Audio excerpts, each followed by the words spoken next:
issue to be resolved between us is now only the vacation of illegally occupied Indian territory by Pakistan, and of course, the abandonment of Pakistan's long-standing attachment. कहना कि जो आज़ाद कश्मीर है जिसे वो कहते हैं Pakistan occupied Kashmir, वो कहते हैं that is an integral part of India and that will always remain an integral part of India.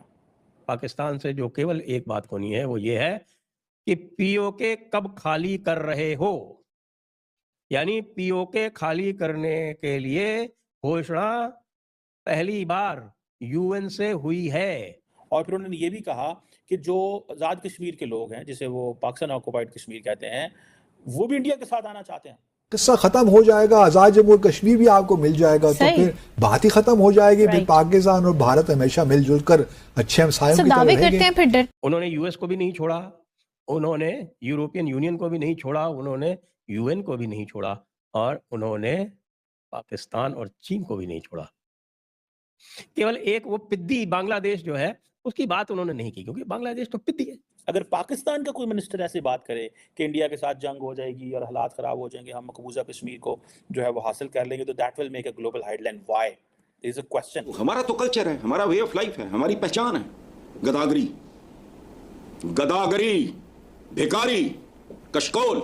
वे उन्होंने ये कह दिया है कि पाकिस्तान की इस वक्त जितनी भी प्रॉब्लम्स हैं, उन सब प्रॉब्लम्स के बारे में ये कहा जा सकता है कि ये कर्मा है, उनका ये इनका कर्मा है। विदेश मंत्री एस जयशंकर ने जो यूएन के मंच से पाकिस्तान की बेइज्जती करी और पाकिस्तान को उसकी औकात बताई है, वही मजा आ गया देख। मतलब पाकिस्तानी प्रधानमंत्री शहबाज शरीफ यूएन के मंच से भीख मांग कर गया, कहने लगा कि भाई अमेरिका ने हमें बर्बाद कर दिया, बहुत सालों तक हमने लड़ाइयां लड़ी, जिसकी वजह से हम पूरी तरीके से कंगाल हो गए, और यूएन के मंच से पाकिस्तानी प्रधानमंत्री ने भीख मांगी। उसके बाद में आए भारत के विदेश मंत्री एस जयशंकर, और उन्होंने जो यूएन के मंच से कहा, मतलब यार पाकिस्तान को उसकी औकात बता दी, ये बता दिया कि भैया पाकिस्तान भिखारी क्यों है, क्यों पाकिस्तान का प्रधानमंत्री आज यूएन के मंच से भीख मांग रहा है।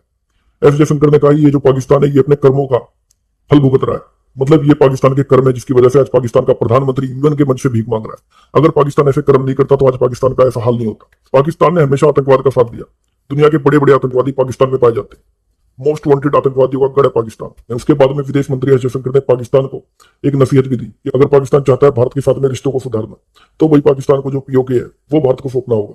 मतलब जिस पर पाकिस्तान ने गैर कानूनी तरीके से कब्जा किया हुआ है वो भारत को सौंप दे, तभी पाकिस्तान के साथ में बातचीत के बारे में सोचा जा सकता है। साथ ही एस जयशंकर ने यूएन को भी ठोका, अमेरिका को भी ठोका, चाइना को भी ठोका, और ये बताया कि जो ये यूएनएससी के परमानेंट सदस्य बने बैठे हैं, मतलब इतना टाइम हो गया, इतने समय पहले यूएनएससी का निर्माण हुआ था, तभी से 5 देश यूएनएससी के परमानेंट सदस्य बनकर बैठे हुए।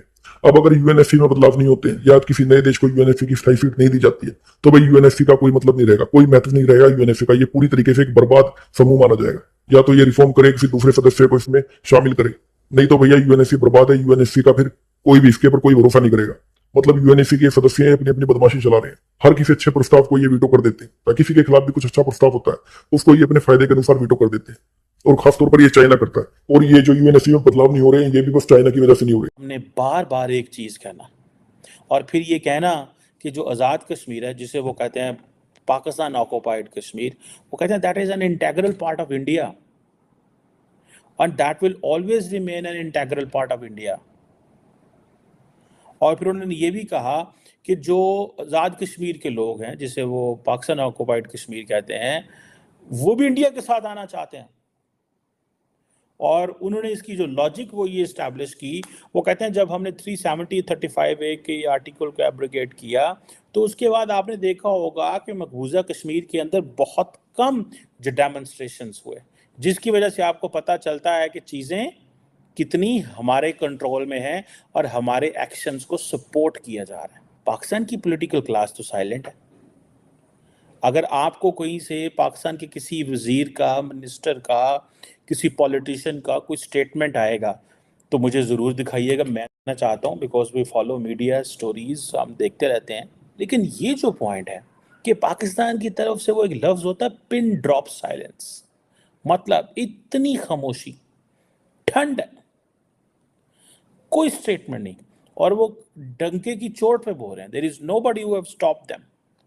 कोई इस पे, अच्छा इस पे एक और चीज भी है, इन स्टेटमेंट से कोई ग्लोबल रिएक्शन नहीं है, लेकिन ऑन द कंट्रेरी अगर पाकिस्तान का कोई मिनिस्टर ऐसी बात करे कि इंडिया के साथ जंग हो जाएगी और हालात ख़राब हो जाएंगे, हम मकबूजा कश्मीर को जो है वो हासिल कर लेंगे, तो that will make a global headline. Why?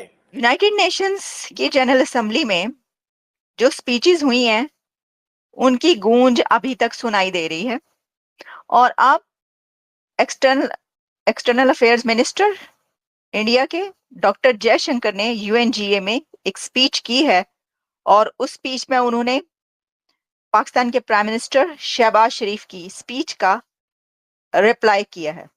और वो रिप्लाई करते हुए उन्होंने ये कह दिया है कि पाकिस्तान की इस वक्त जितनी भी प्रॉब्लम्स हैं उन सब प्रॉब्लम्स के बारे में ये कहा जा सकता है कि ये कर्मा है, उनका ये इनका कर्मा है।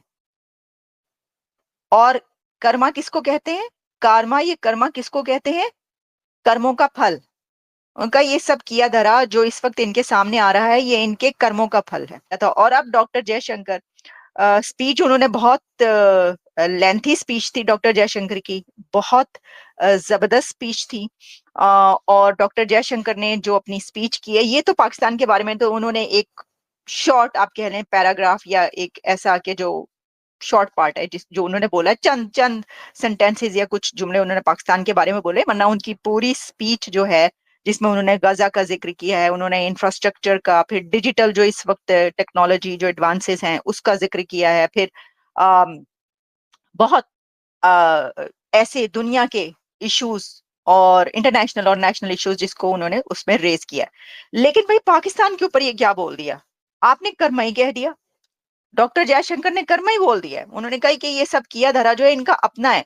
अच्छा, मैं देख रही थी कि इसको जो जो कहने वाले हैं, यानी जो पब्लिश कर रहे हैं इसको, उसमें बाकी सब ने तो किया ही किया। जो मॉर्निंग न्यूज चाइना है उसने भी कर दिया, और उसने चाइना के जो मीडिया आउटलेट है वो इसको ऐसे लिख रहा है कि इंडिया के एक्सटर्नल अफेयर्स डॉक्टर जयशंकर ने क्रिटिसाइज किया है पाकिस्तान और चाइना को।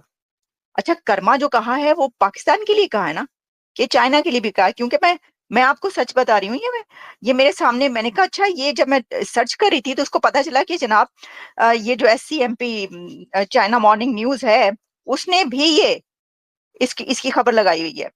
India's Jaishankar criticises Pakistan China eight UN sites Karma.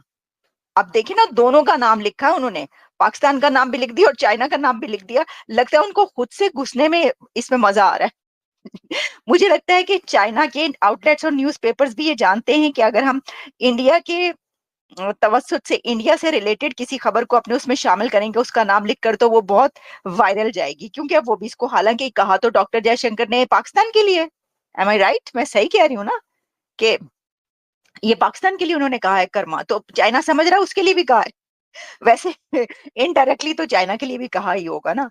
अच्छा, अब इसके अंदर ये है कि जो बात की गई है वो हुआ क्या। उन्होंने ये कहा कि जो पाकिस्तान है, country is making a conscious choice of being left behind in the global order due to its karma. मतलब जानबूझ के दुनिया के स्टेज पर आप पीछे रह जाएं, ऐसा क्यों कर रहे हैं? मतलब कोई कंट्री जो है वो ऐसा कर सकता है कि जानबूझ के, उन्होंने कहा है कि ये कॉन्शियस चॉइस है इनकी of being left behind in the global order due to its karma. और वैसे भी फिर साथ उन्होंने कह दिया ये जो आपका किया धरा है, कर्मों का जो फल है वो सामने आ रहा है।